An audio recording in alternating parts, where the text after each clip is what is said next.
We use Atlas a lot to push the boundaries, so here we are doing gymnastic behaviors. That helps us to push not just the control systems, but also it pushes actuation, battery, power, all of the things in the hardware. And of course, we've got some offshoots from Atlas. We actually took a lot of Atlas's knowledge and built Handle here. So Handle, it was our first chance to combine wheels and blades, and it's really also what led to our foray into warehouse robotics. So here's Handle. It's really kind of a product hypothesis here, where we're doing pallet building and learning all about what it takes to survive for warehouse tasks. And of course, the follow-on to that was Stretch. So Stretch is here doing truck unloading. Stretch is our second product that's on sale today in America and Europe. And it's capable of doing a wide variety of tasks in the warehouse, mostly around case handling.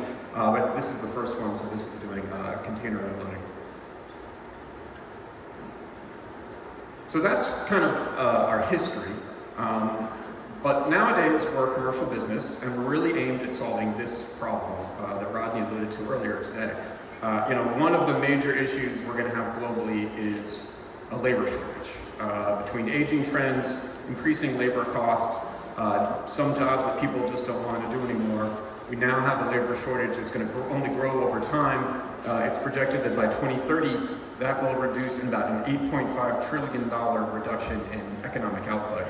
Now, of course, this is not really felt fully distributed. It's more acute in specific industries. So on the right, you can see in manufacturing, logistics, and automotive, there's going to be quite a few labor shortages in the coming years. And our goal is to really use mobile robotics to fill some of that gap. So I talked a little bit about some of the history. For the rest of this presentation, I'll talk about the robots that we're developing today. Two of these, Spot and Stretch, are on sale now. And of course, Atlas is a humanoid robot that we're just starting to commercialize. So let's start with Spot. Spot is our quadruped robot, and it's really sold as a mobility platform. So it's a general purpose robot. Its real talent is that it's fully mobile and can go most of the places that you and I can go. And by attaching different payloads or different application software, you can actually use it to tackle a wide variety of tasks. So here in the middle and on the right, you can see some of the tasks that we're going after now. Industrial inspection is one of the biggest. I'll talk about that in just a moment. But we also sell Spot into construction applications, public safety, nuclear and other dangerous environments, manufacturing, and entertainment. Now, the application where we currently have really the most traction is industrial inspection. So this video shows off how that works. Here, Spot's equipped with a payload on its back that's got a wide variety of sensors that do asset inspection on an industrial site. So that payload has 360-degree cameras, it has pan-tilt zoom cameras, it has thermal cameras, and it has acoustic sensors, and it's able to autonomously move an industrial site and basically inspect a lot of the assets on that site. And so it uses the cameras to actually do predictive maintenance. Here it's got a thermal image of an electric motor, and it's able to predict sometimes that a motor is going to go bad before it goes bad. That can be really valuable. If you lose some of these assets in the middle of operation, it's very costly. But if you can predict they're going to go bad and then upgrade them at planned downtimes, you can save quite a bit of money. Spot's also fully autonomous, so it's able to do these missions without help from people, and it's got a great connected cloud interface to basically communicate all learned on its missions. So these are the three types of inspections, or four types of inspections that we do now. Visual, you see things like gauge reading. There's things like thermal cameras that we use to look for hot spots, and especially when you're basically visiting the same spots daily, you can find trends where equipment's starting to fail. Same thing with acoustics. We use that for also leak detection in pneumatics and things like that. On the right here is digital twin creation. That's actually when Spot can move through a building with an industrial or a survey-grade LiDAR and create a full three-dimensional twin of the site. So on a construction site, if you can actually scan it daily, you can track its progress, compare it to the design, and catch problems early. Okay, so those are the four types of inspections, but nothing can replace an actual demo from Spot, so let's bring Spot on stage and I'll actually show off how it works a little bit. So please welcome Spot.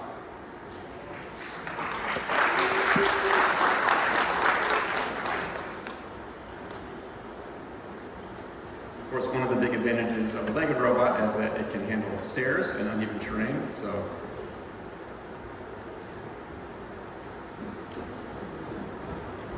Spot also has a vision system that enables it to see that terrain. One of the things that you can do also with a legged robot is move in any axis. So here you can see you can rotate in place. We can move side to side. So unlike a car, for example, we can move laterally, side to side.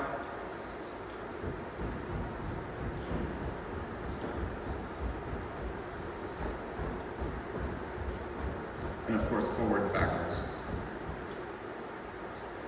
We can also control robots' posture. So if you look at the body here, we can control things like the pitch, roll, and yaw of the body.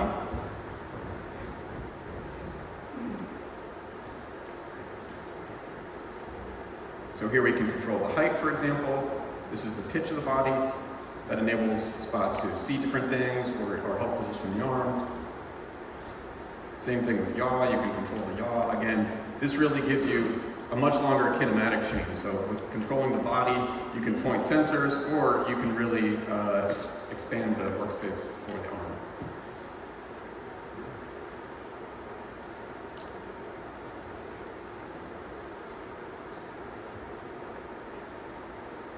I want to mention briefly the balance algorithms for Spot. So Spot, for example, right now Spot is standing still, and you might think that it's kind of locked into place, but it's actually actively balancing right now. So that means that it's monitoring its position and its orientation, and all four legs are actively trying to balance the robot. So if I just push on it a little, you can see it's kind of pushed back just a little bit.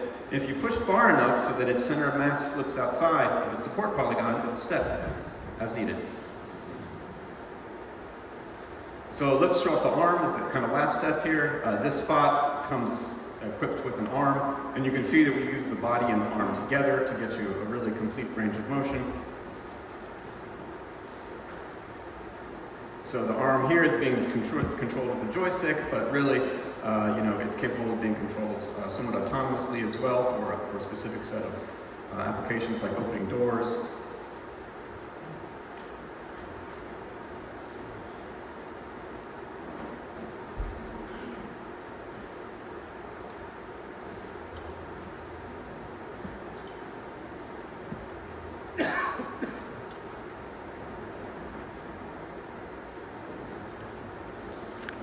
And again, you can see, even though the arm is not super long, we can use the arm in concert with the body, and that really enables it to do a much bigger range of motion.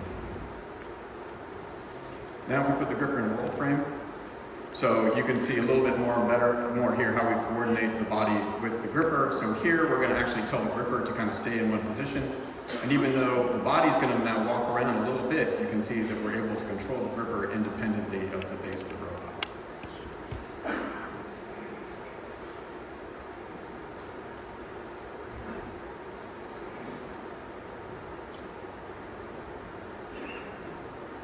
We call it station keeping.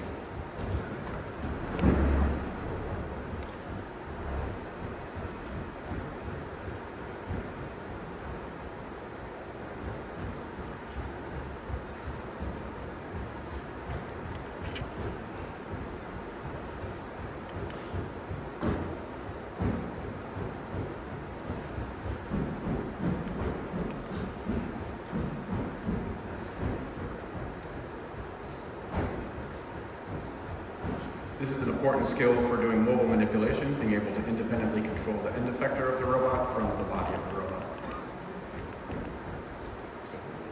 Okay, thank you everybody. Thank you, Spot.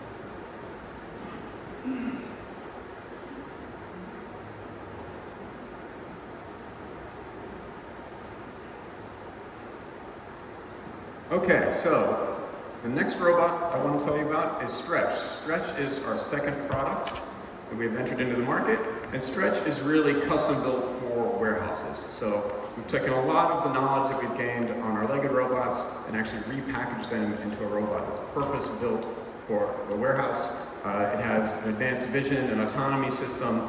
It's very flexible and it can be deployed in just days. So let's start here. This is actually a visualization for kind of our long-term vision for the warehouse of the future. So as we zoom in here, you can see it looks like a typical distribution center, but as we take a closer look, you actually see that mobile robots are doing a lot of the material handling tasks that people typically do now. So this is starting at the inbound side of the warehouse. Stretch here is doing its first task, which is unloading shipping containers and boxes. Stretch is also capable of doing pallet building, so here's another Stretch building of pallets that are going to go into inventory. It's worth noting here that it's not just about Stretch, there's other types of robots in the warehouse of the future. So this is an autonomous mobile robot, things like this that are available now as well, that's moving through the warehouse. You can also see the early days of autonomous forklifts. So here's a high-reach autonomous forklift doing a pallet put away. Now, the most labor-intensive task you typically see in distribution centers is this one that we call case pick. And that's where a person nowadays will move through the warehouse and grab boxes from different inventory locations and build a mixed SKU pallet. Stretch is capable of doing this as well. So here's Stretch actually tugging its own pallet and building up a mixed SKU pallet. And as we move to the outbound side of the warehouse, you can see Stretch doing truck loading. This, in the future, we'll use a lot of the same technologies we've developed for truck unloading. And I'd like to point out, even though this is a visualization, and this level of coordination isn't really there yet, there are existence proofs for everything I just showed you. There are versions of the robot that do all of the things I just showed you, from Stretch to AMRs to forklifts, and they'll be getting much better and much more coordinated in the future. So here's Stretch in real life. So here's a video of Stretch. You can see it has a mobile base. It has 4 independently controlled wheels at the base, and it's about the footprint of a pallet. This is our first application for Stretch. So here Stretch is unloading boxes from shipping containers. We have an advanced gripper that can grasp boxes from lots of different surfaces. There's a vision system, so that mask next to the arm actually has both 2D and 3D sensors. Stretch is an autonomous robot, meaning you don't need to connect it to power or airlines. It works independently. It's got a smart pneumatic gripper here, so you can see you can pick up multiple boxes at once. That really increases its throughput, and that's what gives it the cases per hour it needs for its return on investment for the customers. And here you can see the smart gripper picking up large, heavy boxes that enable it not just to pick up multiple boxes at once, but also boxes that have problems that are not pristine and might have some minor damage. All of this is autonomous, so nobody's operating a robot. Stretch is able to use its vision and autonomy to do this independently. Pretty much hit go, and the robot does its job until the truck is empty. Okay, so looking more closely at Stretch's form here, this is a visualization. It has a smart gripper, as I mentioned, so that's a pneumatic gripper, but it has independent sensing and control of all the different suction cups. The footprint is about the size of a pallet, which is because in a warehouse it's designed for pallets. That means wherever a pallet can fit, Stretch can fit. It's got a perception mast here. It's got both 2D cameras as well as depth sensors that enables it to do machine learning algorithms for box detection, as well as sensing the environment. It's got LiDAR and a redundant safety system. The arm is custom designed for warehouse applications, so that reach gives you, access to the corners of shipping containers or enables it to reach across pallets. And the smart gripper is fairly complex and sophisticated in itself, and enables it to pick up 50-pound boxes, and not just pristine boxes, but also the real, semi-roughed up boxes that you see in the warehouse environment. You can order it with 1 or 2 batteries. A dual battery gives you 2 full shifts. And this is actually the second application for Stretch that's currently under development. So, as I mentioned, case pick is probably the most labor-intensive task where multi-SKU pallets are built up. Here, Stretch is doing that. So we're able to use Stretch's vision system and trajectory planning to basically build up pallets, even in pretty tight environments like this one. So here you can see as Stretch reaches its arm under the pallet rack, It's able to use its vision and trajectory generation to do that collision-free. It's also pushing boxes together tightly, so it's using contact detection and force control to build up nice tight pallets, similar to the way a person would build. And it's able to autonomously move through these facilities and get to all the different pallet racks.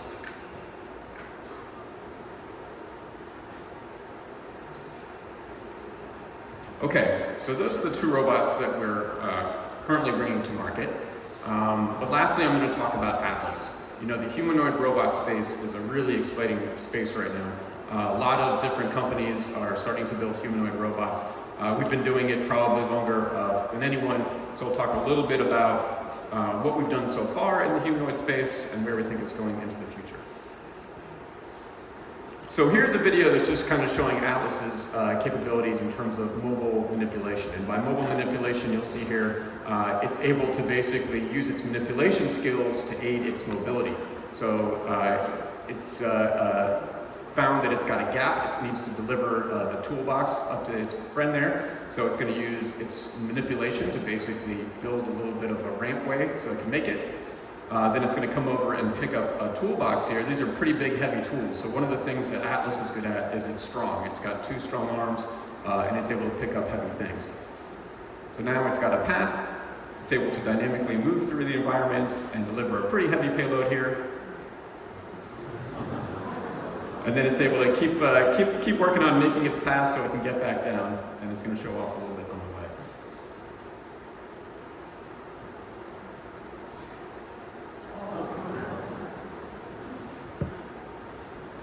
Okay, so that's Atlas showing off. I want to show you a little bit about how Atlas sees the world next. So this is a look at Atlas's vision system. So this is a different behavior. It's where it's primarily doing mobility. And you can see Atlas's view of the world. So this main video shows Atlas's stereo vision. It's got depth sensing and regular cameras, and it's basically able to detect all these surfaces, as you can see here. It's also doing footstep planning, so you can see those green footsteps. It's planning into the future. That's based not just on the terrain itself, but also on Atlas's dynamic locomotion. If it needs to, it can also use its arms for mobility. So here it's got kind of a balance beam in front of it. It needs to get over, so it can pivot over that. And we've actually got, if you look at the image in the upper left here, you can see we've got 2 Atlases working together. We're able to do this kind of coordination with the software API. And of course, more showing off. Atlas looks backflip. Okay, so, why develop a humanoid robot? It's hard. The reality is it's complicated. It has over 30 degrees of freedom, or 30 joints. It's not a simple robot to work on, but we do it for a few different reasons. One is we've really used it as a technology progression to get from the early days of Atlas onto the most modern, and that really helps us push the boundaries of hardware and software. So you can see really a steady progression in the actuation, in the power plant, in the vision system, the compute system, and all the software that gives autonomy and controls to those programs, that hardware, as we progress to the right. Another reason we actually use a humanoid robot is because it's a really great platform to try out new applications. So I showed Atlas moving boxes earlier, and even though we went to market with stretch moving boxes, we got our start with Atlas because, as a humanoid form factor, it's capable of doing such a wide variety of tasks. It's a great starting point. Now sometimes we might learn that as we do some development with Atlas, pushing boxes for example, that we could build a more streamlined, simple robot to actually solve that problem. And so that's why we have offshoots sometimes. So here you see Atlas actually led to Handle. Handle was our kind of first deviation from the humanoid form factor as we started thinking more seriously about warehouse robotics. And then from there, Handle led to Stretch. And that's eventually how we got from Atlas to a very purpose-built robot like Stretch. And even though Atlas and Stretch look very different, the reality is that underneath the hood, if you look at the technological building blocks, they're shared and developed together. So if you look at actuation, vision systems, batteries, software, they're largely shared across these robots. One of the things that we're really pushing on now with Atlas is by manipulation. And what I mean by manipulation is it means taking advantage of Atlas's 2 strong arms. We think that's one of the strengths of this robot is that it's able to actually pick up pretty large, complicated objects. So here you can see a stool. Well, there's a lot of different ways you can grasp a stool. There's a lot of different grasp points. You may want to re-grasp it in the air. You may want to place it down in different orientations. This is a research effort to really think about all the ways that you can grasp and re-grasp and place objects. And it's a lot more complicated than what you see in a lot of existing robots where it's just basic pick and place. Here we want to manipulate and place in specific ways. So that research led to this. So this is something we've been doing in concert with Hyundai. Hyundai is not just our majority owner, but they're also a huge enabler for us to understand manufacturing. That's both for manufacturing robots, but also for knowing about how to use robots in other manufacturing environments. So this is a mock-up of a sequencing station that you'll see in a lot of automotive facilities where parts are coming in and need to be sequenced for delivery to the assembly line. And it's a chance for us to practice with Atlas. So here it's picking up, again, some somewhat large and complex objects. It's just moved a wheel. Before that, it moved a sequencing strut. So, this is a real differentiator for Atlas. It's got strong grippers and strong arms. And so some of the robots you see coming out can only pick up relatively small, simple, light things. But Atlas, we really focus on picking up things that you encounter in the real world and putting that together with mobility. So here you can see Atlas is able to move through the environment pretty quickly and shuffle around some pretty complex objects.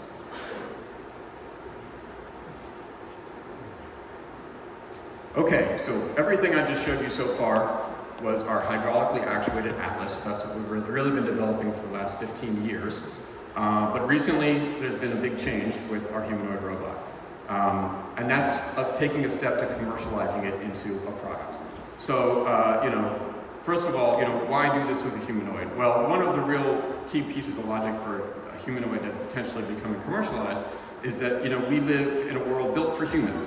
So, if you have a humanoid robot that basically has the same size and reach and strength capabilities as a person, it fits into most of the environments that we live and work in and can do a lot of tasks that we can do.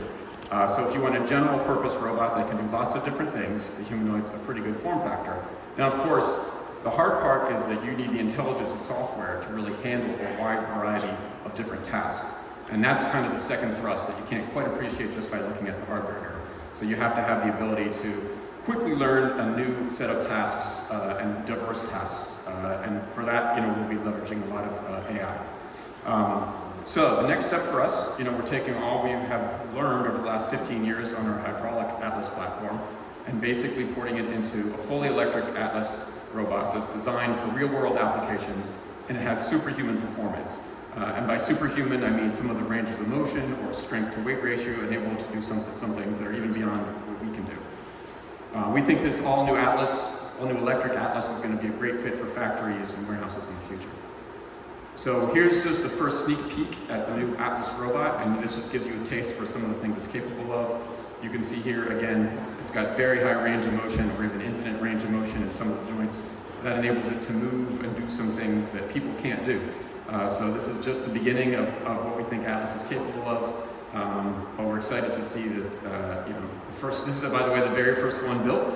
And it's the beginning of kind of a new thrust for us at Boston Dynamics. Okay, so this is my last slide. This is kind of a visualization showing how we see all of this coming together in the future. So this is the factory of the future. And you can see Atlas and Spot and Stretch doing various jobs. This, again, is just a visualization. This isn't a real video. But here you can see while Stretch is moving and putting away boxes, Atlas is doing a lot of the heavy lifting as well. Here again, Atlas is doing a part sequencing task. So you see this on the inbound side of automotive factories. And again, we've been working with Hyundai to better understand some of these applications. And so Spot's lending a hand doing some quality control and visual inspections here. But Atlas is able to use that big range of motion, strength to weight ratio, and basically move fast in automotive factories and move some pretty heavy things.